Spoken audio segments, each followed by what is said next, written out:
জিবরাইল সাল্লাম আল্লাহ তাআলার কথা, যেটা কোরআন কথা, যেভাবে আল্লাহ তাআলা বলেছেন ওই কথা রাসূলুল্লাহ সাল্লাল্লাহু আলাইহি ওয়াসাল্লামের কাছে নিয়ে এসে পৌঁছে দিলেন।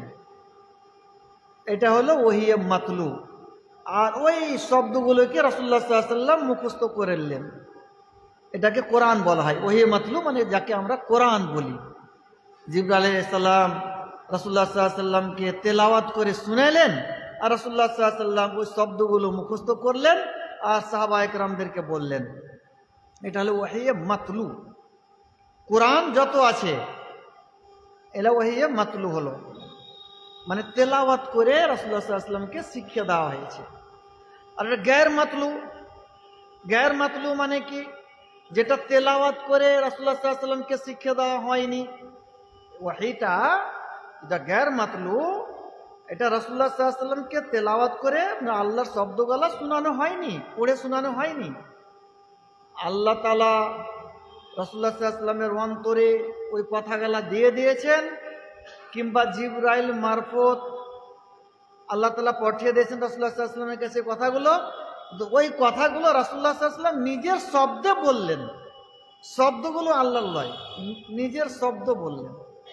এটা ওহিয়ে গায়র মাতলু। এখানে দুটা ভাগ, আবার গায়র মাতলুতে দুটা ভাগ আছে। আর ওহিয়ে গায়র মাতলু যেটা, এটাকে আমরা হাদিস বলি। একটা হাদিসে কুদসি বলা হয়, মানে রাসূলুল্লাহ সাল্লাল্লাহু আলাইহি ওয়াসাল্লাম আল্লাহর শব্দগুলোকে বলে দিয়েছেন, হাদিসে বললেন, যেটা হাদিসে কুদসি হয়ে গেল। হাদিস যেগুলা বুখারী, মুসলিম, তিরমিজি, আবু দাউদ এগুলোতে এসছে, এটা হাদিসে কুদসি হয়ে গেল। এটা তেলাওয়াত করে জিবরাইল আলাইহিস সালাম রাসূলুল্লাহ সাল্লাল্লাহু আলাইহি ওয়াসাল্লামকে শোনাননি। আল্লাহ তাআলার কথা রাসূলুল্লাহ সাল্লাল্লাহু আলাইহি ওয়াসাল্লামকে বলেছেন, রাসূলুল্লাহ সাল্লাল্লাহু আলাইহি ওয়াসাল্লাম ওই কথাগুলোকে নিজে বলে দিলেন, তেলাওয়াত করে শোনানো হলো না। আর যেটা হাদিস আমরা বলি, এটা হলো কি, রাসূলের অন্তরে আল্লাহ তাআলা দিয়ে দিয়েছেন, কিংবা জিবরাইল আলাইহিস সালাম এসে বলে দেন, রাসূলুল্লাহ সাল্লাল্লাহু আলাইহি ওয়াসাল্লাম নিজের শব্দ দিয়ে বর্ণনা করে দিলেন। এটা ওয়াহিয়ে গায়র মাতলু। তো ওয়াহি ছাড়া রাসূলুল্লাহ সাল্লাল্লাহু আলাইহি ওয়াসাল্লাম কথা বলতেন না। আল্লাহ তাআলা বলছেন, ওয়ামা ইয়ানতিকু আনিল হাওয়া, রাসূলুল্লাহ সাল্লাল্লাহু আলাইহি ওয়াসাল্লাম নিজের পক্ষ থেকে কিছুই বলেন না।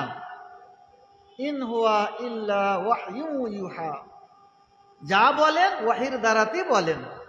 আর ওয়াহি ওই দুই প্রকার, এটা যাকে আমরা কোরআন বলি, ওয়াহিয়ে মাতলু মানে কোরআন, আমাদের শব্দতে বোঝার জন্য বলি কোরআন।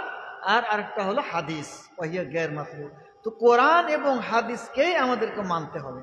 এই জন্য রাসূলুল্লাহ সাল্লাল্লাহু আলাইহি ওয়াসাল্লাম বলেছেন, সহিহ হাদিস, হাসান হাদিস, মুওয়াত্তা মালিক আর বিভিন্ন জায়গাতে হাদিসটা আছে। আল্লামা আলবানী হাসান বলেছেন হাদিসটাকে, যে তারাকতু ফীকুম আমরাইন, আমি তোমাদের মধ্যে দুটো জিনিস ছেড়ে যাচ্ছি। লান তাজিল্লু, তোমরা কোনোদিন পথভ্রষ্ট হবে না। মা তামাসসাকতুম বিহিমা, যতদিন পর্যন্ত ওই দুটোকে মজবুত করে ধরে থাকবা। দুটো জিনিস কি? কিতাবুল্লাহ ওয়া সুন্নতি, আল্লাহর কিতাব মানে কোরআন এবং রাসূলুল্লাহ সাল্লাল্লাহু আলাইহি ওয়াসাল্লামের হাদিস।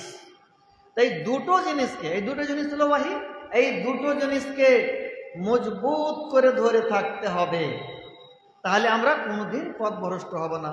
এই দুটো জিনিসকে ছেড়ে দিলেই আমরা পথভ্রষ্ট হয়ে যাব। তো বুঝতে পারলাম যে ওয়াহি দুই প্রকার, মাতলু গায়র মাতলু, যাকে আমরা কোরআন এবং হাদিস বলি, এই দুটোকেই আমাদেরকে মানতে হবে। এই কথাটা কি আল্লাহ তাআলা অন্য জায়গাতে বলেছেন, ওয়া আন্না হাযা সিরাতি মুস্তাকিমা, আমার এই রাস্তা সোজা রাস্তা, মানে কোরআন হাদিসের রাস্তা, এই সোজা রাস্তা কোরআন এবং হাদিসের রাস্তা। ফাত্তাবিউহু, এরই অনুসরণ করো। ওয়ালা তাত্তাবিউস সুবুলা, আর এই আশেপাশেকার রাস্তাগুলো, এই সোজা রাস্তা আছে, এদিকে রাস্তা একটা গেছে, এদিকে রাস্তা গেছে, এদিকে গেছে, এদিকে গেছে, এদিকে গেছে, এদিকে গেছে, এই আশেপাশের রাস্তাগুলোর অনুসরণ করিও না, সোজা রাস্তার অনুসরণ করো, মানে কোরআন এবং হাদিসের অনুসরণ করো। তো কোরআন এবং হাদিস আমাদেরকে মানতে হবে। আল্লাহ তাআলা বলছেন, ইত্তাবিউ মা উনজিলা ইলাইকুম, তোমাদের ওপরে যা অবতীর্ণ করা হয়েছে তা তোমরা অনুসরণ করো। আর কি অবতীর্ণ কি করা হয়েছে? কোরআন এবং হাদিস, দুটোই মানতে হবে।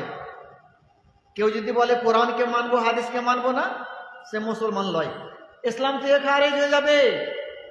কিন্তু রাসূলুল্লাহ সাল্লাল্লাহু আলাইহি ওয়াসাল্লাম বলছেন যে উতিতুল কুরআনা ওয়া মিসলাহু মাআহু, আমাকে কোরআন দেওয়া হয়েছে এবং ওই মতনই আর একটা জিনিস দেওয়া হয়েছে ওর সঙ্গে। কি দেওয়া হয়েছে? এটা হাদিস আমরা বলছি। তো কোরআনের তাফসীর হলো হাদিস। কেউ যদি বলে কোরআন মানবো হাদিস মানবো না, তো নামাজ কি করে পড়বেন? তাহলে নামাজে তো বলা হয়েছে আকিমুস সালাত, নামাজ পড়ো। 5 ওয়াক্তের নামাজ বের করে নেবেন কোন রকম তাবিল করে, ঠিক আছে। নামাজ কিভাবে পড়বেন? জোহরের নামাজ কয় রাকাত পড়বেন? কিভাবে উঠা বসা করবেন? নামাজের পদ্ধতি কই কোরআনের মধ্যে? নাই তো। যাকাত দাও, কত টাকা হলে যাকাত দিবেন? ও তো কোরআনের মধ্যে নাই। তো হাদিসকে মানতেই হবে, কোরআন হাদিস দুটোকেই মানতে হবে। না হলে যদি বলে, যেমন একটা দল বের হয়েছে যাকে আহলে কোরআন বলা হয়, মানে মুনকিরিনে হাদিস, হাদিস মানবে না ওরা। তো যদি দুটাকে না মানে তো পথভ্রষ্ট হয়ে যাবে, মানুষ মুসলমান থাকতে পারে না। তো কোরআন হাদিস দুটোকেই মানতে হবে আমাদেরকে। সাহাবায়ে কেরাম কিভাবে মেনেছেন, কিভাবে মানতেন ওয়াহিকে, এটা আমাদের দেখা দরকার। রাসূলুল্লাহ সাল্লাল্লাহু আলাইহি ওয়াসাল্লামকে মানতে বললেন আল্লাহ তাআলা, ইত্তাবি মা ইউহা ইলাইক, তোমার উপরে যা অবতীর্ণ হয়েছে তার তুমি অনুসরণ করো। মানে কি? কোরআন এবং হাদিসের অনুসরণ করো। আল্লাহ তাআলা রাসূল সাল্লাল্লাহু আলাইহি ওয়াসাল্লামকেও আদেশ দিলেন যে ওয়াহিকেই মেনে চলো, আর আমাদেরকেও আদেশ দিলেন ইত্তাবিউ মা উনজিলা ইলাইকুম, তোমাদের উপরে যা অবতীর্ণ হয়েছে তা তোমরা মেনে চলো। তো নবী সাল্লাল্লাহু আলাইহি সাল্লামকে আর নবীর উম্মতকে সকলকেই আদেশ হলো যে একমাত্র ওহীকেই মানতে হবে, ওহী ছাড়া কিছু মানা যাবে না। কোনো মানুষের ইজতিহাদ, কোনো মানুষের রায়, কিয়াস, জ্ঞান খাটিয়া কথা বলবে, এগুলো মানা যাবে না। আমি আপনাদেরকে বলি, একজন তাবেঈ আছে, মুসনাদে দারিমির মধ্যে পাবেন ওনার এই উক্তিটা। ওর নাম হলো, লাকাব হলো শাআবী, আর ওনার নাম হচ্ছে আমির ইবনে আব্দুল্লাহ ইবনে সুরহাবিল। উনি বলছে যে মা কালুহু, যে আন রাসূলুল্লাহ সাল্লাল্লাহু আলাইহি ওয়াসাল্লাম, এনারা যা তোমাদেরকে আদেশ দিবে রাসূলুল্লাহ সাল্লাল্লাহু আলাইহি ওয়াসাল্লাম থেকে, রাসূলুল্লাহ সাল্লাল্লাহু আলাইহি ওয়াসাল্লামের কথা যা বলবে, ফাখুজ বিহি, মেনে নাও, সেটাকে মেনে নাও। ওমা কালুহু বিরাইহিম, আর যে কথাটা জ্ঞান খাটিয়া বলবে, কোরআন হাদিসে পাওয়া যায় না, কোরআন হাদিস ছেড়ে দিয়েছে, জ্ঞান খাটিয়া বলছে। কোরআন হাদিস দেখলে না, জ্ঞান খাটিয়া বলে দিলে, তো ফাআলকিহি ফিল হুসসি, তাকে পায়খানার মধ্যে ফেলে দাও। কি বোঝা গেল? যে কোরআন এবং হাদিসকে মানতে হবে। জ্ঞান খাটিয়া বলবে, নিজের মন মোতাবেক কোনো ফতোয়া দেবে, তা মানতে হবে না। ওইরকমই মুসনাদে দারিমিতে এটাও আছে, আব্দুল্লাহ বিন উমর রাদিয়াল্লাহু তাআলা আনহু হজ করতে গেছেন, আর জাবির ইবনে যায়েদ একজন তাবী, ওনার সঙ্গে সাক্ষাৎ হয়ে গেছে। তো বলছেন, ইন্নাকা মিন ফুকাহাইল বাসরা, আপনি বাসরার ফাকি একজন মুফতি সাহেব, বড় আলেম বাসরা, যা কাম করেন। ফালা তাফতে ইল্লা বিকুরআনিন নাতিকিন আও সুন্নাতিন মাজিয়া, কোরআন হাদিস ছাড়া ফতোয়া দিয়েন না। ফতোয়া যখন দিবেন, কেউ কোনো মাসলা জিজ্ঞাসা করবে, তো কোরআন আর হাদিস দ্বারাতেই দিবেন। আর এই ছাড়া অন্য কিছু দ্বারাতে ফতোয়া দেন, রায় জ্ঞান খাটিয়া যদি ফতোয়া দেন, হালাক্তা ও হালাক্তা, আপনি পথভ্রষ্ট হয়ে যাবেন, লোককে পথভ্রষ্ট করবেন। তার মানে কি বুঝতে পারা গেল? ফতোয়া দেওয়ার সময়ও ওই ওয়াহিকেই, ওহি দ্বারাতেই ফতোয়া দিতে হবে, কোরআন হাদিসের দ্বারাতেই ফতোয়া দিতে হবে। এই ধরনের অনেক উক্তি আছে। আপনাদেরকে আমি কয়েকটা হাদিস শোনাবো, যে হাদিস দ্বারাতে বোঝা যাবে যে খোলাফায়ে রাশিদিন, সাহাবায়ে কেরাম, এনারা প্রত্যেক ব্যাপারে, প্রত্যেক মাসলাতে কোরআন হাদিসকে মানতেন, ওহীকেই মানতেন। কিভাবে? আবু বকর রাদিয়াল্লাহু তাআলা আনহু প্রথম খলিফা, সকলে জানেন। আবু বকর রাদিয়াল্লাহু তাআলা আনহু প্রথম খলিফা ছিলেন।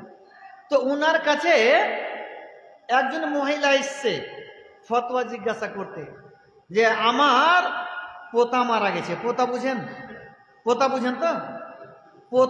পোতা মারা গেছে, ওই মহিলার পোতা মারা গেছে, আর কিছু ধন সম্পদ আছে, তা আমি কতটা ভাগ পাবো, কতটা ধন সম্পদ আমি পাবো? তো আবু বকর রাদিয়াল্লাহু তাআলা আনহুর জানা নেই, হাদিস জানা নেই। উনি বলছেন কোরআনও আমি দেখতে পাই না, এই সম্পর্কে কোনো আয়াত হাদিসও আমি দেখতে পাই না, রাসূলুল্লাহ সাল্লাল্লাহু আলাইহি ওয়াসাল্লাম থেকে আছে কি না আছে। তো তুমি এখন যাও, পরে আসো। আমি জিজ্ঞাসা করি সাহাবায়ে কেরামকে জিজ্ঞাসা করলেন।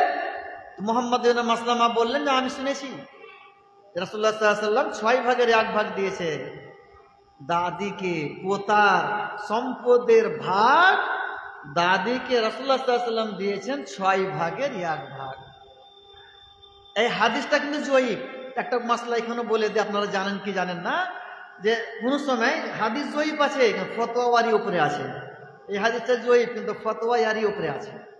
এরই উপরে সবার ইজমা হয়ে গেছে। ফারাইজ করতে যাবেন, এটি আপনাকে বলবে যে দাদির ভাগ, পোতার ভাগ পাবে, হিস্সা পেবে 6 ভাগের 1 ভাগ, এটি বলবে, কিন্তু হাদিসটা জয়ীফ, মানে এরই উপরে ফতোয়া আছে।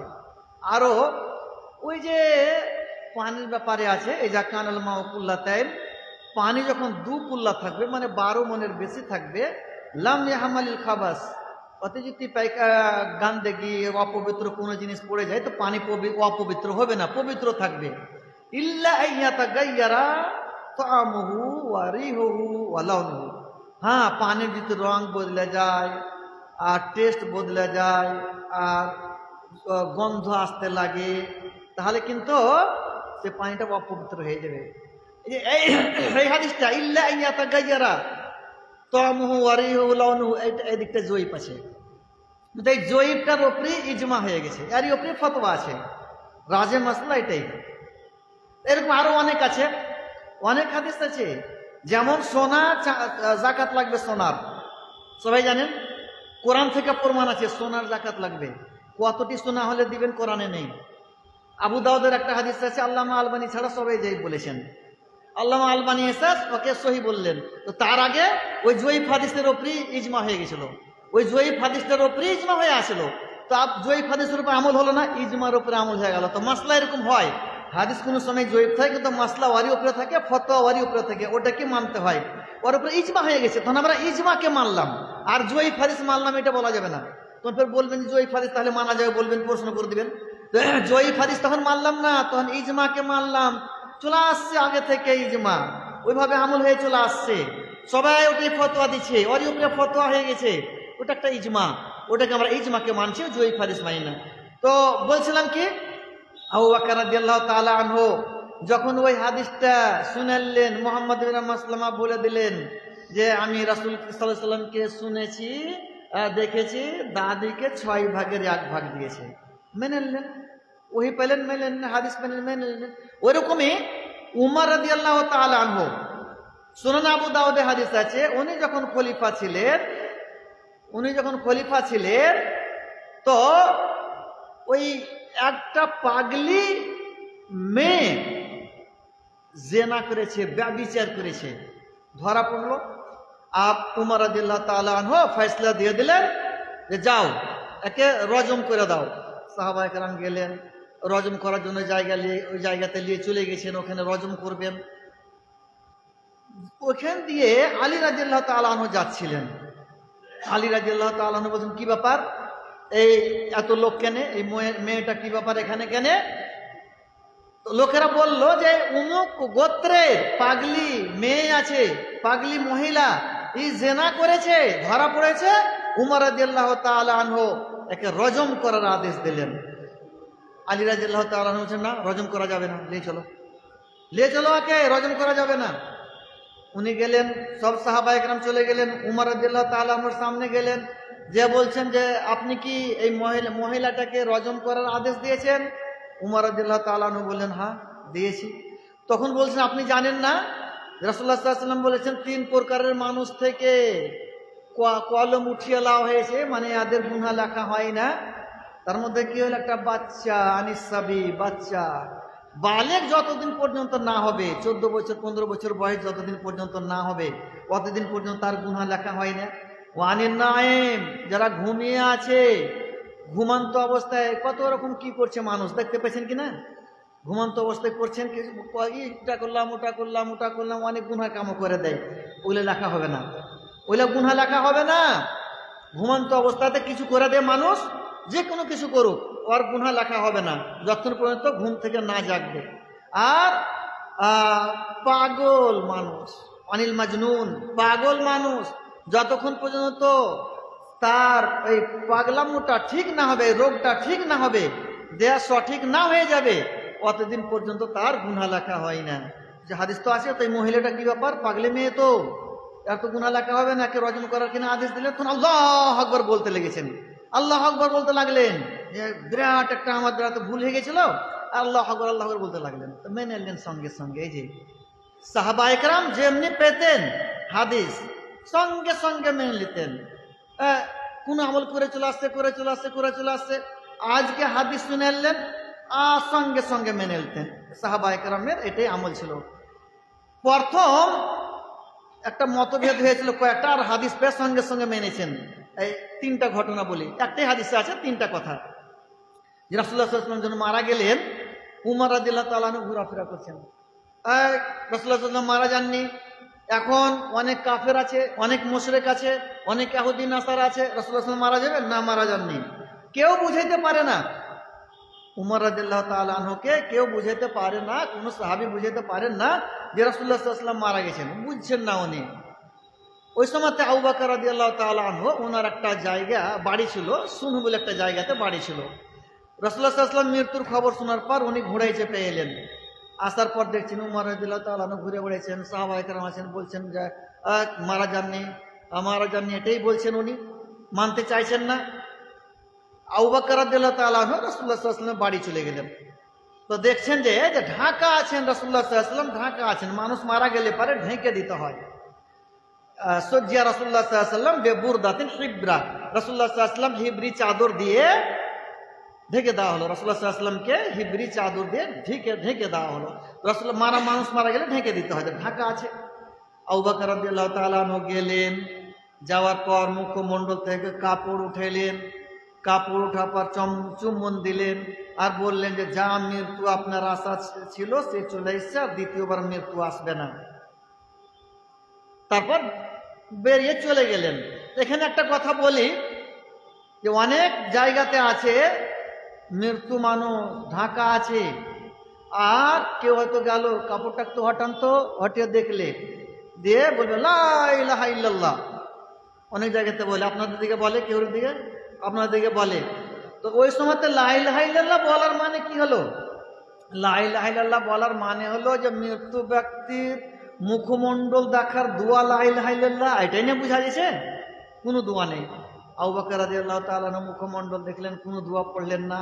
ওরকম সহিহ বুখারীতে হাদিস আছে, উসমান বিন মাজউন যখন মারা গেলেন, রাসূলুল্লাহ সাল্লাল্লাহু আলাইহি ওয়াসাল্লাম গেলেন, কাফন দেওয়া হয়ে গেছিল, মুখমণ্ডল দেখলেন, কোনো দোয়া পড়লেন না। তো মৃত্যু ব্যক্তির মুখমণ্ডল দেখার কোনো দোয়া নেই, কিছুই দোয়া পড়তে হবে না। এবার বাইরে চলে গেলেন, উমর রাদিয়াল্লাহু তাআলা আনহু ঘোরাফেরা করছে, যে রাসূলুল্লাহ সাল্লাল্লাহু আলাইহি ওয়াসাল্লাম মারা যায়নি, এখনো মারা, উনি বিশ্বাস করছেন না। আবু বকর রাদিয়াল্লাহু তাআলা আনহু ওনাকে বলছেন যে বসে যান, বসছেন না, সিধা চলে গেলেন মেম্বারে। আবু বকর রাদিয়াল্লাহু তাআলা আনহু মেম্বারে চলে গেলেন, মেম্বারে দাঁড়িয়ে খুতবা দিতে লাগলেন। আর খুতবা দিতে দিতে বলছেন যে আল্লাহ তাআলা বলেছেন ইন্নাকা মাইয়াতুন ওয়া ইন্নাহুম মাইয়াতুন, আপনি মরবেন, রাসূলুল্লাহ সাল্লাল্লাহু আলাইহি ওয়াসাল্লামকে বলে দিয়েছেন আল্লাহ, আপনি মরবেন, আর রাসূলুল্লাহ সাল্লাল্লাহু আলাইহি ওয়াসাল্লামও মরবেন, আর সব মানুষই মরবে। আল্লাহ তাআলা একটা আয়াতটা পড়লেন, তারপর বলছে যে শুনো, মান কানা ইয়াবুদু মুহাম্মাদান ফাইন্নাহু কাদ মাত, যারা মুহাম্মাদের ইবাদত করছিল তারা শুনে নাও, উনি মারা গেছেন। ওমান কানা ইয়াবুদুল্লাহ ফাইন্নাহু হাইয়ুন লা ইয়ামুত, আর যারা আল্লাহর ইবাদত করছিলেন তারা শুনাইলেন আল্লাহ চিরজীবী, কোনোদিন মরবে না। দিয়ে কোরআনের আয়াত পড়ছেন, ওয়ামা মুহাম্মাদুন ইল্লা রাসূল, মুহাম্মদ একজন রাসূল, কাদ খালাত মিন কাবলিহি রাসূল, ইনার পূর্বে অনেক নবী রাসূল এসেছেন, পুনরা পার হয়ে গেছেন, মারা গেছেন। আফা ইম্মাতা, ইনি যদি মারা যান, আও কোতেলা, কিংবা শহীদ হয়ে যান, ইন কালাবতুম আলা আকাবিকুম, তোমরা কি আবার মুরতাদ হয়ে যাবা? ওমাইয়ান কালিম আলা আকিবিহি, যারা মুরতাদ হয়ে যাবে, ফালাইন ইয়াজুরুল্লাহ শাইয়া, আল্লাহর কোনো ক্ষতি করতে পারবে না। এই যে আয়াতটা যখন শুনলেন, উমর রাদিয়াল্লাহু তাআলা আনহু বলছেন যে আর আমি দাঁড়িয়ে থাকতে পারি না, বসে গেলেন আর বলছেন আমার বিশ্বাস হয়ে গেল যে না, রাসূলুল্লাহ সাল্লাল্লাহু আলাইহি ওয়াসাল্লাম মারা গেলেন। যে উমর রাদিয়াল্লাহু তাআলা আনহুকে কোন সাহাবী বুঝাইতে পারলেন না যে রাসূলুল্লাহ সাল্লাল্লাহু আলাইহি ওয়াসাল্লাম মারা গেছেন, বুঝাইলে কে? কোরআনের একটা আয়াত, আফা ইম্মাতা, আল্লাহ তাআলা কোরআনে বলে দিয়েছেন যে রাসূলুল্লাহ সাল্লাল্লাহু আলাইহি ওয়াসাল্লাম যদি মারা যান, আও কোতেলা, আবার শহীদ হয়ে যান, তো তোমরা কি আবার মুরতাদ হয়ে যাবা? তাই আয়াতে তো বলে দিলেন আল্লাহ তাআলা যে রাসূলুল্লাহ সাল্লাল্লাহু আলাইহি ওয়াসাল্লাম মারা যাবেন। আর ইন্নাকা মাইয়িতুন ওয়া ইন্নাহুম মাইয়িতুন, ওই আয়াতও বলে দিলেন যে রাসূলুল্লাহ সাল্লাল্লাহু আলাইহি ওয়াসাল্লাম মারা যাবেন। তো একটা আয়াত যেমনি কানে গেল বুঝে নিলেন, মেনে নিলেন যে না, রাসূলুল্লাহ সাল্লাল্লাহু আলাইহি ওয়াসাল্লাম মারা গেছেন। আর বলেন না যে রাসূলুল্লাহ সাল্লাল্লাহু আলাইহি ওয়াসাল্লাম মারা যাননি, আর বললেন না। এই যে সাহাবায়ে কেরাম যখনই ওয়াহি পেয়ে গেছেন, কোরআনের আয়াত পেয়ে নিয়েছেন, হাদিস পেয়ে নিয়েছেন, সঙ্গে সঙ্গে মেনে নিয়েছেন। এই যে ওয়াহি পাওয়ার পর, কোরআন এবং হাদিস পাওয়ার পর আমাদেরকে সঙ্গে সঙ্গে মেনে নিতে হবে। এই যে এটাই হলো একমাত্র ওয়াহিকেই মানতে হবে। তারপর আর একটা মতভেদ এখানে শুরু হলো যে রাসূলুল্লাহ সাল্লাল্লাহু আলাইহি ওয়াসাল্লামকে দফন কোথায় করা হবে। তো বিভিন্ন জন বিভিন্ন রকম বললেন, তার মধ্যে আবু বকর রাদিয়াল্লাহু তাআলা আনহু হাদিস পড়ে দিলেন। কি বললেন? যে আম্বিয়ায়ে কেরাম যেখানে মারা গেছেন ওখানে ওনাকে দফন করতে হবে, হাদিস পড়ে দিলেন। আর হাদিস পড়ে সাহাবায়ে কেরাম সব মেনে নিলেন। আর আয়েশার ঘরে হুজরাতে উনি মারা গেছিলেন, তো সেখানে ওনাকে দফন করা হলো। আবার মতভেদ শুরু হয়ে গেল খলিফালিয়া, খলিফা কে হবে, খলিফালিয়া মতভেদ শুরু হয়ে গেল। সাকিফায়ে বানি সাঈদাতে সব একটা জায়গা, সেখানে জমা হয়ে গেছেন সাহাবায়ে কেরাম।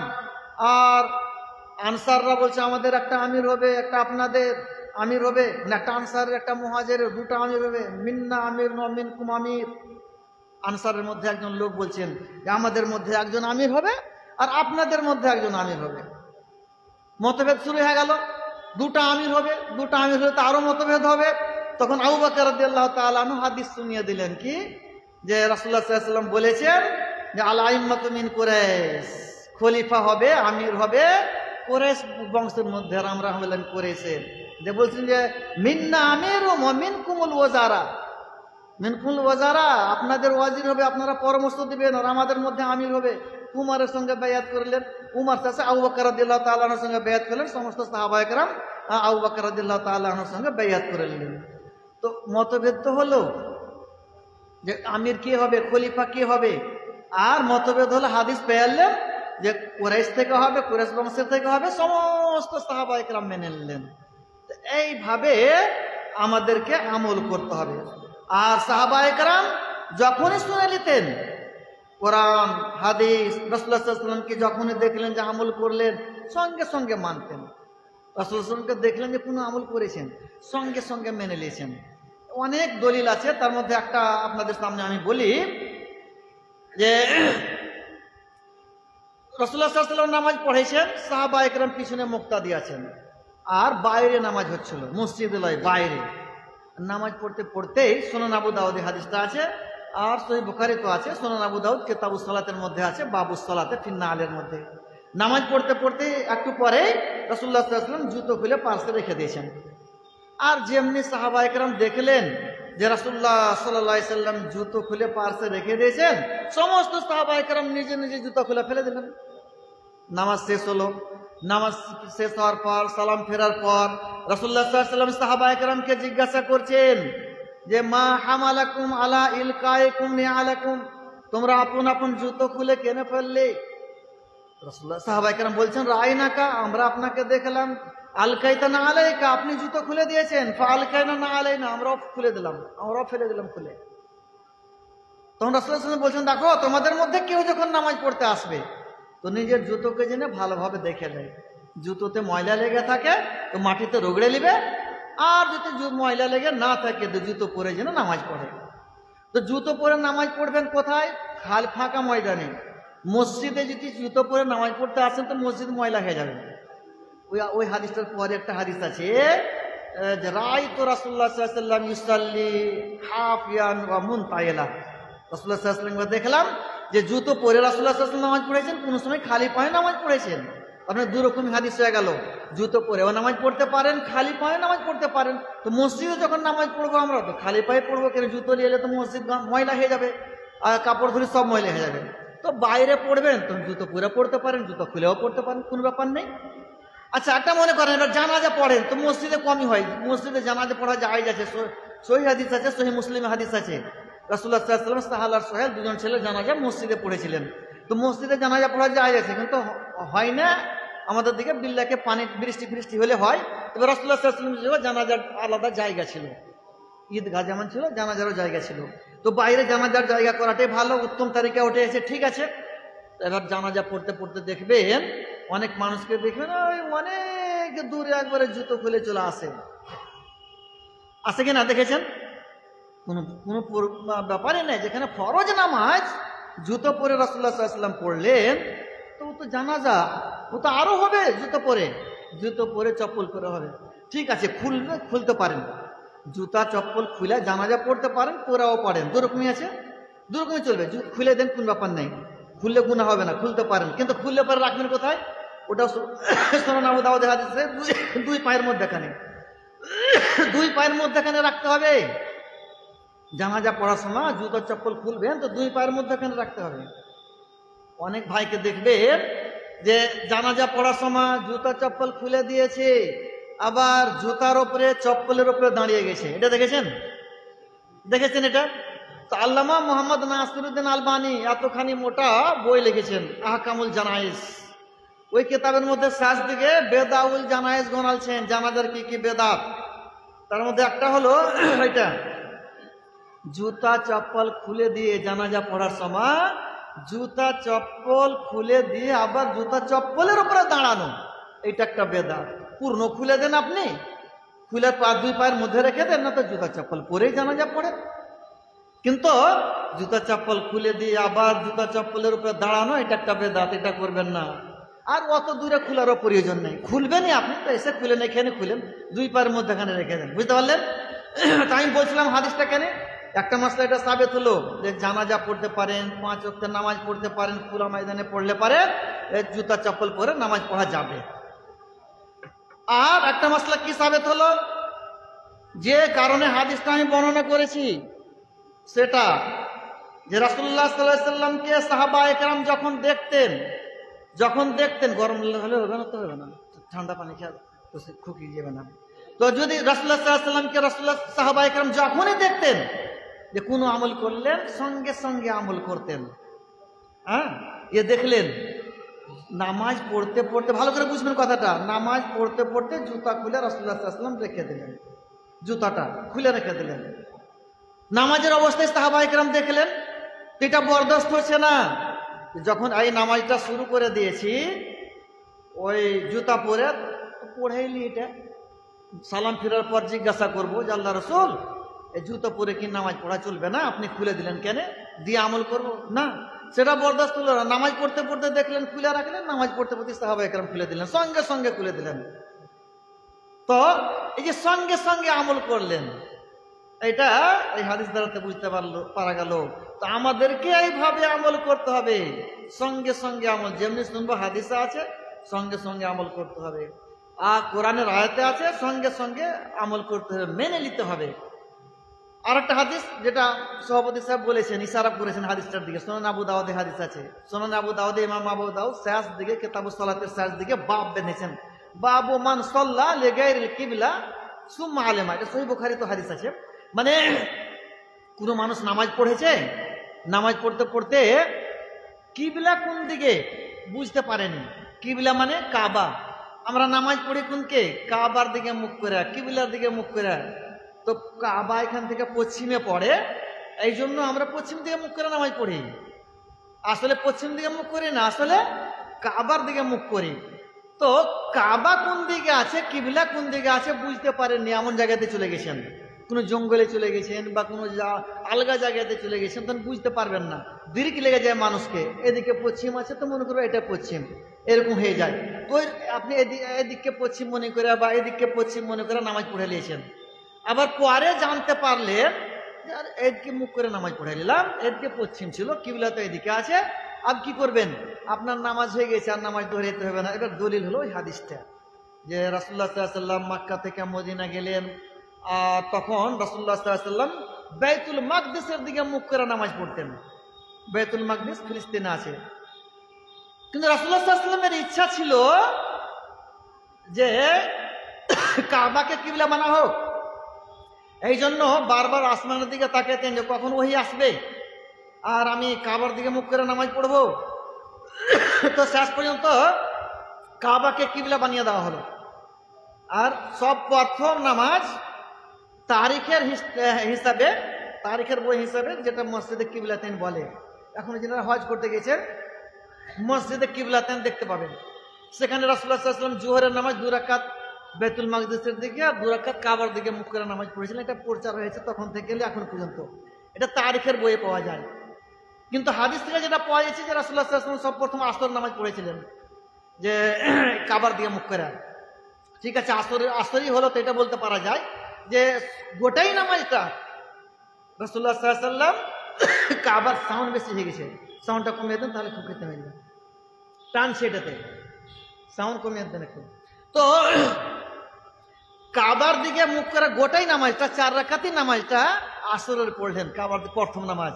আর জোহরের নামাজ 2 রাকাত বাইতুল মাকদিসের দিকে, 2 রাকাত কাবার দিকে মুখ করে পড়লেন, তাহলে তাদবির খেয়ে যাবে। তো যাই হোক, আসরের নামাজ পড়লেন বাইতুল মাকদিসের দিকে মুখ করে। এদিকে আসরের নামাজ গেল, মাগরিব গেল, এশা গেল, ফজরের নামাজে সহিহ বুখারী তো হাদিসটা 2-3 জায়গাতে এসেছে, আর সুনান আবু দাউদও আছে। তো ফজরের নামাজে একজন লোক, একজন মানুষ, যে মানুষটা রাসূলুল্লাহ সাল্লাল্লাহু আলাইহি ওয়াসাল্লামের সঙ্গে কাবার দিকে মুখ করে নামাজ পড়েছিলেন, ওই লোকটা চলে গেছেন কোবা, মদিনা থেকে 2 কিলোমিটার বা 3 কিলোমিটার দূরে। ওই যিনারা হজ করতে গেছেন দেখেছেন রাসূলুল্লাহ সাল্লাল্লাহু আলাইহি ওয়াসাল্লাম কোবা মসজিদ যেতেন, 2 রাকাত নামাজ পড়তেন। তো যিনারা হজ করতে যান কোবা মসজিদ যান, 2 রাকাত নামাজ পড়েন। তো ওইখানে গেছেন কোবা মসজিদ গিয়ে ওই লোকটা গেছেন ফজরে, দেখছি যে লোকরা এরা তো জানতে পারেনি এখনো, আর বাইতুল মাকদিসের দিকে মুখ করে নামাজ পড়ছে আর এখনো। তখন ওই লোকটা চিল্লে বলে দিলেন কি, আলা ইন্নাল কিবলাতা কাদ হুবিলাত ইলাল কাবা, শুনে লাও কাবাকে কিবলা বানিয়ে দেওয়া হয়েছে, শুনে লাও কাবাকে কিবলা বানিয়ে দেওয়া হয়েছে। 2 বার বললেন চিল্লা। ওই লোক গলার কানে যেমনি গেছে কথাটা, ফামালু কামাহুম রুকুন ইলাল কাবা, রুকুর অবস্থাতে ছিলেন আর কানে কথাটা গেল, আর ওই রুকুর অবস্থাতে কাবার দিকে মুখ করে নিলেন। কাবা যদি এদিকে থাকে তো বাইতুল মাকদিস এদিকে হবে। ইমাম ঘুরে এদিকে চলে এলেন, ওনারা ঘুরে গেলেন। তো মানে ডাইরেক্ট একবারে সঙ্গে সঙ্গে যেমনি কানে গেল কথাটা যে কাবাকে কিবলা বানিয়ে দেওয়া হয়েছে, মানে রাসূলুল্লাহ সাল্লাল্লাহু আলাইহি ওয়াসাল্লাম এখন কাবার দিয়ে মুখ করে নামাজ পড়ছেন, রুকুর অবস্থায় কানে পৌঁছিল, রুকুর অবস্থায় ঘুরে গেলেন। এই যে এটাও বরদাস্ত হল না, রুকু থেকে উঠে যাই তারপরে ঘুরবো, বা এই নামাজটা পড়েলি তারপরে ঘুরবো না, যেমনি কানে গেল রুকুর অবস্থাতে কানে গেল সঙ্গে সঙ্গে আমল করে নিলেন। আমল তো অন্য করে আসছিলেন, বাইতুল মাকদিসের দিকে মুখ করে নামাজ পড়ছিলেন। আমাদের দিকে আমরা এখন যদি হয় এখানে চলুক, একটা মৌলানা তো বললে এখানে আমল করবে, চলুক এখন, এটা চলতে দাও, এই যে এখন বলবে আমাদের দিকে, বা শুনেই না হয়ে আসছে, চলে আসা, যেটা করে আসছে ওটাই করব, যেটা করে আসছি ওটাই করব, চলুক ওটাই। মৌলানারা বলবে, এখন নতুন নতুন মৌলানা, নতুন নতুন ফতোয়া, তো মৌলানারা বলবে, কিন্তু ওনারা এরকম বললেন না। সাহাবায়ে কেরাম এই কথা কিন্তু বললেন না, সঙ্গে সঙ্গে মেনে নিলেন। নামাজের অবস্থায় রুকুর অবস্থায় শুনলেন যে খোলাসা, এটা কথাটা যে রাসূলুল্লাহ সাল্লাল্লাহু আলাইহি ওয়াসাল্লাম কাবার দিকে মুখ করে নামাজ পড়ছেন, এটা খোলাসা যে আলা ইন্নাল কিবলাতা কাদ হুবিলাত ইলাল কাবা। এর অর্থ হলো যে রাসূলুল্লাহ সাল্লাল্লাহু আলাইহি ওয়াসাল্লাম এখন কাবার দিকে মুখ করে নামাজ পড়ছেন, আর সঙ্গে সঙ্গে ওইদিকে মুখ করে নিলেন। এই যে কেমন আমল করতেন। এই ধরনের আমাদেরকে ওহীকে মানতে হবে, আর এই ধরনের আমাদেরকে আমল করতে হবে। আরো শুনেন, একটা হাদিস আছে যে আমল করে চলে আসেন, হয়তো জানতে পারেননি, করে চলে আসছেন, আজকে যেমনি শুনবো তেমনি আমাকে আমল করতে হবে। এটা সাহাবায়ে কেরামের তরিকা, সাহাবায়ে কেরামের পদ্ধতি ছিল, আর ওই ধরনের আমাদেরকে আমল করতে হবে। খোলাফায়ে রাশিদিনের পদ্ধতি এটাই ছিল, এই ধরনের আমল করতে হবে আমাদেরকে। একটা বলে দেয়া উসমান রাদিয়াল্লাহু তাআলা আনহুর ঘটনা। উসমান রাদিয়াল্লাহু তাআলা আনহুর ঘটনা তাফসীরের মধ্যে পাওয়া যায় যে একটা ছেলে এসেছে, বিয়ে করেছে, 6 মাসের মধ্যে ছেলে হয়ে গেছে। বুঝতে পারছেন কথা? বিয়ে করেছে 6 মাসের মধ্যে ছেলে হয়ে গেছে। 6 মাসের মধ্যে ছেলে হয়? ওই ছেলেটা বলছে আমার ছেলে নয়, অন্য কাউরির হবে, 6 মাসের মধ্যে ছেলে হয় না। আমার বিয়ে হলো 6 মাস হয়েছে আর ছেলে হয়ে গেছে। তো উসমান রাদিয়াল্লাহু তাআলা আনহু তখন সাহাবায়ে কেরামকে জিজ্ঞাসা করছেন কি ফয়সালা হবে, কি ফয়সালা হবে। তখন আলী রাদিয়াল্লাহু তাআলা আনহু উনি চলে এলেন। উনি এসে বলছেন যে দেখেন আল্লাহ তাআলা বলছেন যে দুধ পান করাবার মুদ্দাত কতটা আছে, হাউলাইনে কামিলাইনে, মানে 2 বছর। দুধ পান করাবার মুদ্দাত 2 বছর। বেশি পান করতে পারা যায় ওটা আলাদা, এই মুদ্দাত যদি কেউ পুরো করতে চায় তো 2 বছর পুরা করবে। আর অন্য আয়াতে আল্লাহ, এটা একটা আয়াত কোরআনের, হাউলাইনে কামিলাইনে 2 বছর দুধ পান করাবার মুদ্দাত। আর একটা আয়াতে আছে হামলুহু ওয়া ফিসালুহু সালাসুনা শাহরা, মানে মায়ের পেটে বাচ্চা থাকবে আর দুধ পান করবে। মোট কয় মাস করবে? দুটা মিলে কয় মাস হবে? 30 মাস। 30 মাসে কয় বছর হবে? 2.5 বছর। 2 বছর 6 মাস। তো এই যে দুটা আয়াতকে মিলে বুঝতে পারা গেল যে 2 বছর হলো দুধ পান করাইবার মুদ্দাত, আর সময় দুধ পান করাইবে 2 বছর, আর তার মানে পেটে থাকবে 6 মাস। 6 মাসে ছেলে হতে পারে। আর যেমনি শুনলেন মেনে নিলেন, উসমান রাদিয়াল্লাহু তাআলা মেনে নিলেন, যত সাহাবায়ে কেরাম সব মেনে নিলেন, ওই লোকটাও মেনে নিলেন যে লোকটা বলেছিল আমার ছেলে নয়, 6 মাস হয়েছে বিয়ে করা, এখন ছেলে হয়ে গেছে, আমার ছেলে লয় হয়েছিল।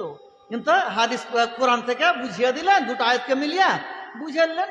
যেমনি পেলেন আয়াত, ওহি যেমনি পেলেন, কোরআনের আয়াত পেলেন, মেনে নিলেন। এই যে এইভাবে আমাদেরকে মেনে নিতে হবে, বুঝতে পারলেন? এইভাবে সাহাবায়ে কেরাম মেনেছেন, যেভাবে মেনেছেন ওইভাবে মেনে নিতে হবে। ওইরকম সহিহ মুসলিমে হাদিস আছে, সহিহ বুখারীতে হাদিস আছে, আব্দুল্লাহ বিন উমর রাদিয়াল্লাহু তাআলা আনহু জানাজা পড়ে বাড়ি চলে যেতেন, দফন করতে যেতেন না। জানাজা পড়ে এলেন, জানাজার জায়গা বানাছিল আলাদা করে, এখানে জানাজা পড়ে এলেন, দফন করতে ওদিকে যাবে, উনি ওদিকে বাড়ি চলে গেলেন। তো বাড়ি চলে গেলেন, জানতেন না। আবু হুরায়রা রাদিয়াল্লাহু তাআলা আনহু আর অন্যান্য সাহাবায়ে কেরাম যখন জানতে পারলেন যে আব্দুল্লাহ বিন উমর রাদিয়াল্লাহু তাআলা আনহু জানাজা পড়ে বাড়ি চলে গেছেন, এই হাদিস জানেন না কে নি? হাদিস শুনেন ওনাকে। রাসূলুল্লাহ সাল্লাল্লাহু আলাইহি ওয়াসাল্লাম বলেছেন কোনো মানুষ যদি জানাজা পড়ে বাড়ি চলে যায় তো 1 কিরাত নেকি পাবে। জানাজা পড়ে বাড়ি যায় তো 1 কিরাত, আর 1 কিরাত মানে 1 উহুদ পাহাড় বরাবর। আর জানাজা পড়ার পর দফন শেষ করে যদি বাড়ি যায় তো 2 কিরাত নেকি পাবে। উনি বলছেন রাসূলুল্লাহ সাল্লাল্লাহু আলাইহি ওয়াসাল্লাম হাদিস বলেছেন? হ্যাঁ বলেছেন। উনি তাহকিক করার জন্য চলে গেলেন আয়েশা রাদিয়াল্লাহু তাআলা আনহার কাছে। আয়েশা রাদিয়াল্লাহু তাআলা আনহার কাছে খবর পাঠালেন যে হাদিসটা কি রাসূলুল্লাহ সাল্লাল্লাহু আলাইহি ওয়াসাল্লাম বলেছেন? আয়েশা রাদিয়াল্লাহু তাআলা আনহা বলেন হ্যাঁ বলেছেন, আমি জানি হাদিসটা রাসূলুল্লাহ সাল্লাল্লাহু আলাইহি ওয়াসাল্লাম বলেছেন। এই যে যখন হাদিসটা তাহকিক হয়ে গেল, যাচাই বাছাই হয়ে গেল যে না রাসূলুল্লাহ সাল্লাল্লাহু আলাইহি ওয়াসাল্লামের হাদিস, তখন কি বলছেন? নিজের উপরে আফসোস করছেন, কাদ ফাররাতনা ফি কারারিতা, নিজের উপরে আফসোস করছেন আর বলছেন হায় আফসোস, অনেক কিরাত নেকি আমি বরবাদ করে দিয়েছি। এই হাদিসটা জানতাম না, কখন রাসূলুল্লাহ সাল্লাল্লাহু আলাইহি ওয়াসাল্লাম বলে দিয়েছেন আমার ছুটে গেছে হাদিসটা। এই হাদিসটা না জানার কারণে আমার অনেক কিরাত নেকি বরবাদ হয়ে গেছে। এই যে নিজের উপরে আফসোস করতে লাগলেন আর মেনে নিলেন। আমরা এখন যদি শুনি আগে কি মওলানা ছিল না, আগে বুখারী ছিল না, আগে হাদিস ছিল না, বড় বড় মওলানা ছিল, কেউ বলেননি। এই যে কেউ বলেননি, কেউ বলেননি এটা দেখতে হবে না, এখন আছে না নেই এটা দেখতে হবে। হাদিসটা আছে না নেই, হাদিসটা এখন কেউ তৈরি করেনি। ওই বুখারীতে লেখা আছে, ওই মুসলিমে লেখা আছে, আবু দাউদ তিরমিজিতে লেখা আছে। হাদিস ওই যুগেরই হাদিস, তখন হয়তো প্রচার হয়নি। হাদিস তো নতুন তো কেউ তৈরি করেনি। এখন বুখারীতে দেখাবে আপনাকে জাল হাদিস কিছু আছে তৈরি করা বলে আলাদা, ওটা আমি বলি না, কিন্তু বুখারীর হাদিস মনে করেন কেউ বলেনি আগে, তার মানে আমল হবে না নাকি? আমল হবে, একদম আমল হবে। এখন জানা ছিল না, কেউ বলেনি, ঠিক আছে এখন জানতে পারলেন, এখন আমল করতে হবে। এটাই সাহাবায়ে কেরামের তারিকা ছিল, এটাই সাহাবায়ে কেরামের পদ্ধতি। সাহাবায়ে কেরাম এইভাবে আমল করেছেন। তো মুসলমানের পদ্ধতি, মুমিনের পদ্ধতি এটাই হবে যে কোনো আমল করে চলে আসছি। যখন জানতে পারবো যে রাসূলুল্লাহ সাল্লাল্লাহু আলাইহি ওয়াসাল্লাম এই কথা বলেছেন, রাসূলুল্লাহ সাল্লাল্লাহু আলাইহি ওয়াসাল্লাম এই হাদিসটা বলেছেন, তো আমাদেরকে সঙ্গে সঙ্গে মেনে নিতে হবে। তো আর একটা হাদিস শুনেন কিভাবে মেনেছেন সাহাবায়ে কেরাম। সহিহ বুখারীর হাদিস, হাদিসটা সুনান আবু দাউদে আছে যে উমর রাদিয়াল্লাহু তাআলা আনহু কাবার মধ্যে চেয়ার নিয়ে বসে গেছেন। উনি খলিফা ছিলেন তখন, কিন্তু চেয়ার নিয়ে বসে গেছেন আর বলছেন যে কাবার মধ্যে যে সোনা চাঁদি দফন করা আছে, এই সোনা চাঁদিগুলোকে বের করে যতক্ষণ পর্যন্ত ফকির মিসকিনের মধ্যে বন্টন না করব, অতক্ষণ পর্যন্ত এখান থেকে উঠবো না। পার্শ্বে বসে আছিল তালহা হাজাবি, চাবি থাকতো কাবার ওর কাছে। উনি বলছেন মা আনতা বেফাইলিন, আপনি করতে পাবেন না। উমর রাদিয়াল্লাহু তাআলা আনহু বলছেন যে আমি এই কাবার মধ্যে যে সোনা চাঁদিগুলো দফন করা আছে এগুলোকে যতক্ষণ পর্যন্ত বের করে ফকির মিসকিনের মধ্যে বন্টন না করবো ততক্ষণ পর্যন্ত এখান থেকে উঠবো না। আবার ওই লোকটা বলছেন মা আনতা বেফাইলিন, আপনি করতে পাবেন না। 3 বার যখন হয়ে গেছে তখন উমর রাদিয়াল্লাহু তাআলা আনহু জিজ্ঞাসা করছেন কেন? তখন বলছেন যে লিআন্না নবী সাল্লাল্লাহু আলাইহি ওয়াসাল্লাম ওয়া আবু বকর রা মাকানাহু, রাসূলুল্লাহ সাল্লাল্লাহু আলাইহি ওয়াসাল্লাম আবু বকর জানতেন যে কাবার মধ্যে সোনা চাঁদি দফন করা আছে। মা হাররাকা, উনারা কিছুই করেননি, উঠাননি, উনারা বন্টন করেননি, এই জন্য আপনি পারবেন না।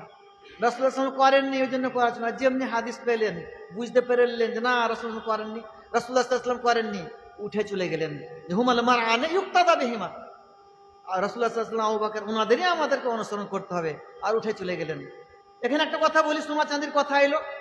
কাবার মধ্যে সোনা চাঁদি দফন করা আছে কিভাবে? জাহিলিয়াতের যুগে যখন কেউ সাদকা করত তো কাবাতে এসে রেখে দিত সাদকা, সোনা চাঁদি টাকা পয়সা যা দেওয়ার দিত দিয়ে তো কাবাতে রেখে দিত।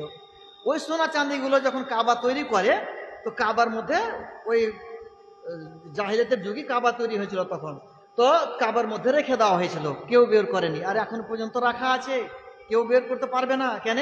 সহিহ বুখারীতে হাদিস আছে ইয়াস্তাখরিজু কানজুল কাবা, কাবার মধ্যে যে খাজানাগুলো সোনা চাঁদিগুলো রাখা আছে সেগুলো বের করবে কে?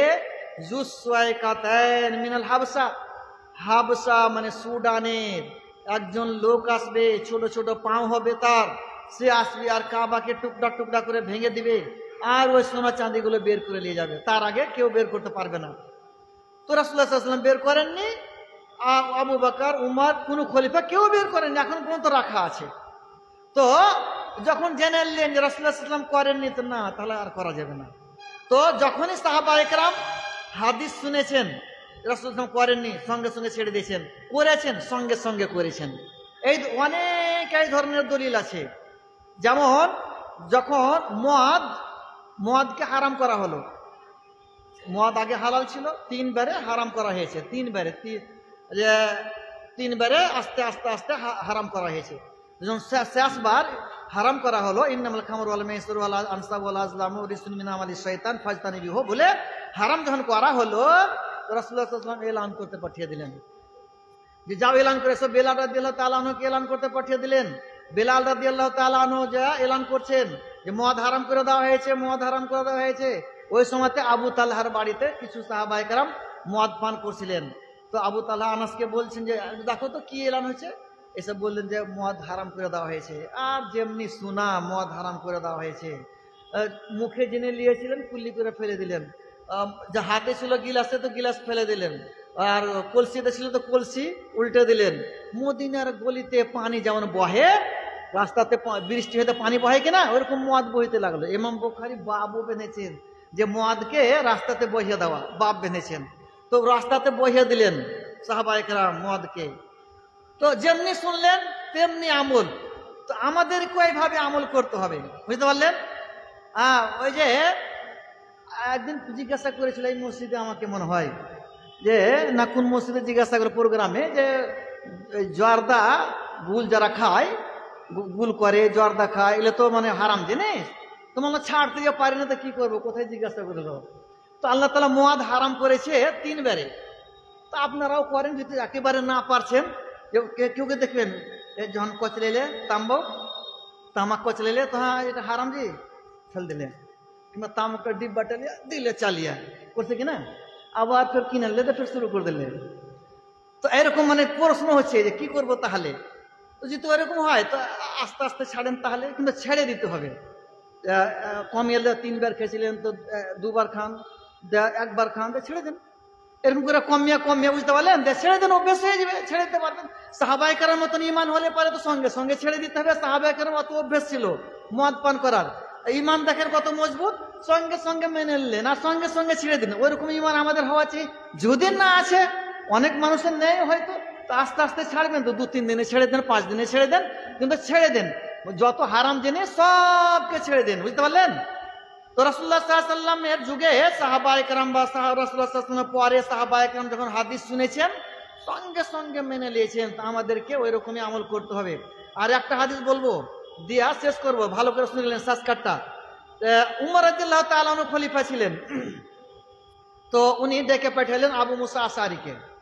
আইলেন, আসার পর আবু মুসা আশআরী ইজাজত চেয়েছেন বাড়িতে যাওয়ার জন্য। আমি আবু মুসা আশআরী আছি, আসসালামু আলাইকুম, আমি আবু মুসা আশআরী আছি, আপনার বাড়ি আসতে চাই। 3 বার বলেছেন।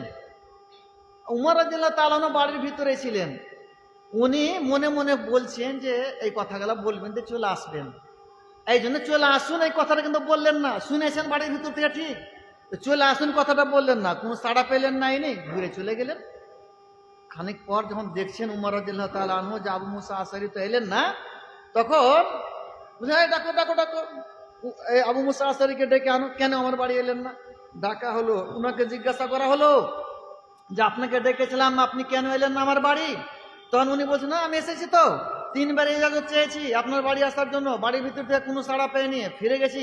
রাসূলুল্লাহ সাল্লাল্লাহু আলাইহি ওয়াসাল্লাম বলেছেন কেউ যদি কাউরি বাড়ি যায় তো 3 বার ইজাজত নিতে হবে, 3 বার ইজাজত নেওয়ার পর কোনো সাড়া না আসে তো ফিরে যেতে হবে। এই হাদিসকে কেন্দ্র করে ফিরে গেছি। উমর রাদিয়াল্লাহু তাআলা আনহুর হাদিস জানা নেই। উমর রাদিয়াল্লাহু তাআলা আনহু রাসূলুল্লাহ সাল্লাল্লাহু আলাইহি ওয়াসাল্লামের হাদিস দিনে না ছুটে, একজন সহিহ বুখারীতে হাদিস আছে, একজন আনসারী ভাইয়ের সঙ্গে পালা মোতায়েন করেছিলেন।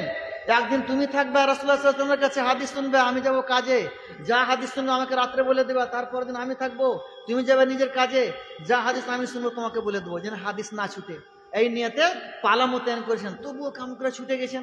তুমি জানো একটা হাদিস আছে, ঠিক আছে হাদিস আছে, সাক্ষী পেশ করো, না হলে তোমাকে পোড়া লাগাবো, ইল্লা আও জাআতুকা, না তো তোমাকে আমি পোড়া লাগাবো। ঠিক আছে, দৌড়লেন, যেছেন আবু মুসা আশআরী, যেতে যেতে একজন কিছু লোক আনসারের বসে আছে, আনসার গোত্রের কিছু লোক বসে আছে, ওখানে যে দাঁড়াচ্ছেন, ওই লোকগুলা বলছেন যে আপনাকে দেখে মনে হচ্ছে কেউ মারতে তেড়েছে, এরকম মনে হচ্ছে। উনি বলছেন কথা খানিকটা ওই ধরনেরই আছে। উমর রাদিয়াল্লাহু তাআলা আনহু আমাকে ডেকেছিলেন, ওনার বাড়ি গেলাম, আমি বাড়ি যা 3 বার, বাড়ি যে ঢোকার জন্য 3 বার ইজাজত চেয়েছি, বাড়ির ভিতর থেকে কোনো সাড়া পাইনি, ফিরে এলাম। তো আবু উমর রাদিয়াল্লাহু তাআলা আনহুকে বলছি, তো বলছেন যে সাক্ষী পেশ করো, না তো পোড়া লাগাবো। ওর হাসি করতে লেগেছে। এই হাদিসটাই উমর রাদিয়াল্লাহু তাআলা আনহু জানে না, আমাদের বাচ্চারাও জানে। তাই মজলিসের মধ্যে যে সবচেয়ে কম বয়সের আছে, বাচ্চা আছে, কম বয়সের ছেলে আছে, ওই যাবে আর উমর রাদিয়াল্লাহু তাআলা আনহুর সামনে সাক্ষী দিয়ে দেবে যে আমি শুনেছি। আর সব থেকে কম বয়সের বের হলেন আবু সাঈদ খুদরী রাদিয়াল্লাহু তাআলা আনহু, উনি গেলেন আর দিয়ে সাক্ষী দিয়ে চলেন যে হাদিসটা আমিও শুনেছি। এই যে হাদিস পাওয়ার পর উমর রাদিয়াল্লাহু তাআলা আনহু যে কথাটা বললেন, এটা মনে রাখার মতন। উনি তো রাসূলুল্লাহ সাল্লাল্লাহু আলাইহি ওয়াসাল্লামের সঙ্গে যেখানে সেখানে গেছেন, হাদিসে আছে যে রাসূলুল্লাহ সাল্লাল্লাহু আলাইহি ওয়াসাল্লাম নিজে বলছেন, আমি গেলাম, উমর গেলেন, আবু বকর গেলেন, উমর গেলেন, আমি এলাম, আবু বকর এলেন, উমর এলেন, মানে প্রায় সময় সঙ্গে থেকেছেন।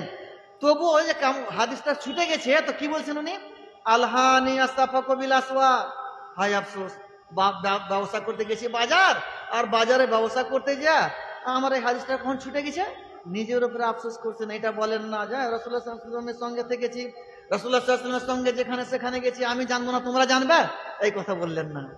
আরো নিজের উপরে আফসোস করছে যে হায় আফসোস, যে এই হাদিসটা কিভাবে আমার ছুটলো, আমি জানতে পারিনি, আর না জানার কারণে আমি এইটা হাদিসের ব্যাপারে আমি অজানা হয়ে গেছি। নিজের উপরে আফসোস করলেন আর হাদিসটাকে মেনে নিলেন। এই ধরনের আমাদেরকে মানতে হবে। সাহাবায়ে কেরাম এই ধরনের মেনেছেন, ওয়াহিকে, হাদিসকে, কোরআনকে এইভাবে মেনেছেন, আমাদেরকে মেনে নিতে হবে। যখন আমরা কোন আমল করে চলে আসছি, যখনই শুনবো যে এটা রাসূলুল্লাহ সাল্লাল্লাহু আলাইহি ওয়াসাল্লামের হাদিস, সহিহ হাদিস, জয়ীফ হাদিস তো মানা যাবে না, সহিহ হাদিস সঙ্গে সঙ্গে মেনে নিতে হবে। কোরআনের আয়াতে আছে, সঙ্গে সঙ্গে মেনে নিতে হবে। একটা কথা আরো বলে দিই, হাদিস থেকে যেটা বোঝা যায়, হাদিস এটা আদব হচ্ছে আর ইস্তেদলা, মানে ইজাজত লওয়ার। যদি কেউ কেউরি বাড়ি যায় তো বলবে আছো যে, দেখবে দুয়ার দিয়ে দেখবে, দরজা দিয়ে, বুঝলেন তো, দরজা যেন না দেখে যেন তো ইজাজত লওয়ার আদেশ এসেছে। দরজার পাশে দাঁড়াতে হবে আর বলতে আসসালামু আলাইকুম, আমি অমুক আছি, দরজা দিয়ে দেখতে হবে না, আগে ইজাজত নেন, বাড়ি থেকে সাড়া আসবে তখন ভিতরে দেখেন। তারপর বলে যে কে, বলবে আমি, না আমি বলতে হবে না, নাম বলতে হবে, আমি অমুক। জাবের রাদিয়াল্লাহু তাআলা রাসূলের সঙ্গে বাড়ি গেছেন, যে বলছেন আমি আসতে চেয়েছি বাড়ি, ইজাজত চেয়েছেন, বলে কে, রাসূল বললেন কে, তো জাবের বলছেন আমি। তখন রাসূলের সঙ্গে রেগে গেলেন, না আনা আনা বলছো, আমি বলছো না, নাম বলো। তো যাই হোক, আমরা যখনই কোরআন হাদিস শুনবো, সঙ্গে সঙ্গে আমাদেরকে মেনে নিতে হবে। কোরআন হাদিস হচ্ছে ওয়াহি, আর একে সঙ্গে সঙ্গে মেনে নিতে হবে। এইভাবে সাহাবায়ে আমল করেছেন, ওইভাবে আমাদেরকে আমল করতে হবে। আমি শেষে দোয়া করি আল্লাহ তাআলা যেন আমাদেরকে কোরআন হাদিস বুঝার তৌফিক দেন এবং কোরআন হাদিসের উপর আমল করার তৌফিক দেন। আমিন। ওয়া মা ইলাইনা ইল্লাল বালাগ।